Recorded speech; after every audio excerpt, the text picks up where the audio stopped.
ہم نماز کو بوجھ سمجھ کر ادا کرتے ہیں، بعض اوقات یار بس سر سے بوجھ اتارنا ہے، نہ دل لگ رہا ہے نماز کے اندر، جلدی جلدی نمازیں پڑھ رہے ہیں، اور خیالات کی یلغار ہے، یلغار، خوف خدا کے ساتھ نماز ہی نہیں پڑھ رہے۔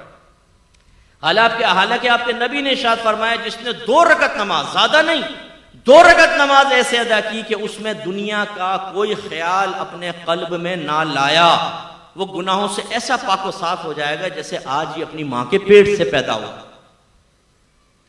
لانا فرمایا آنا نہیں، خیالات تو آئیں گے، ایک شیطان ہے جو خیال ڈالے گا، لیکن ہمارا کام کیا تھا؟ خیال آیا اس کو فوراً ٹال کر اللہ کی طرف متوجہ ہوئے۔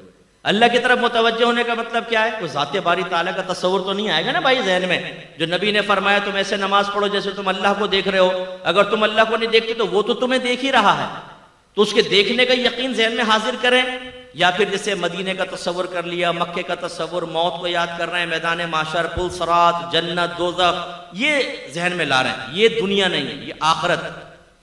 یہ خیالات آ جائیں، اور اسی طرح اگر کوئی خیال آ گیا زوجہ کا، بچوں کا، کرکٹ کا، کاروبار کا، جیسی آئے فوراً چھٹک کریں۔ یہ نہیں کہ آپ سوچنا شروع کر دیں۔ تراویح میں کھڑے ہو گئے ایک نوجوان اور پی ایس ایل اسٹارٹ ہو گیا، بولنگ کرا رہا ہے، بیٹنگ کر رہا ہے پوری، اور میچ بھی جیت گیا، ٹرافی بھی اٹھا لی، لیکن جیسے ٹرافی دینے لگے امام صاحب نے کہا اللہ اکبر، ٹرافی غائب، تو رکوع کرنا پڑا۔ تو یار ابھی ٹرافی بھی مل جاتی۔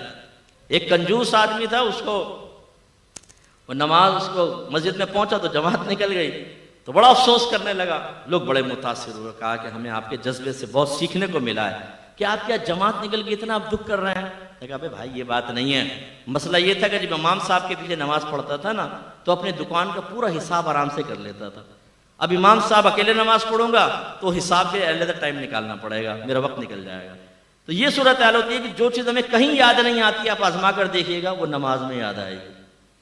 اسی لیے ایک آدمی امام اعظم ابو حنیفہ رضی اللہ تعالیٰ عنہ کے پاس آیا، کہنے لگا حضور میں نے کچھ اپنا خزانہ دبایا تھا، اب بھول گیا کہ کہاں دبایا تھا، کیا کروں؟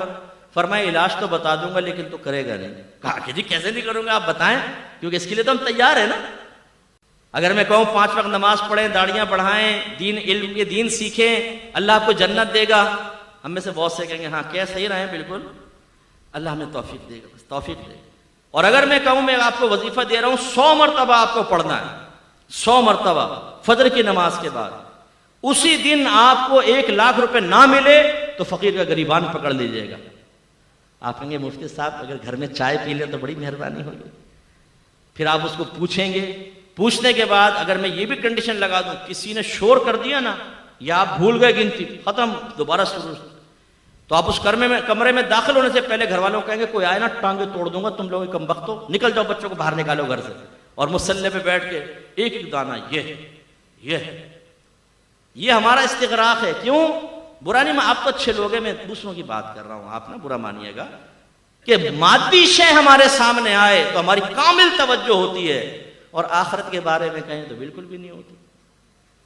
تو اللہ کے نبی نے یہ فرمایا 2 رکعت نماز، دنیا کا خیال نہ لاؤ، گناہوں سے پاک و صاف ہو جاؤ گے جیسے آج ہی ماں کے پیٹ سے پیدا ہوں۔ لیکن یہ بھی میرے نبی نے ارشاد فرمایا، علامہ آلوسی نے اس حدیث کو نقل فرمایا، سرکار نے فرمایا آخری زمانے میں ایک شخص بھی مسجد میں ایسا نہیں ہوگا جو خشوع و خضوع کے ساتھ نماز ادا کرنے والا ہو۔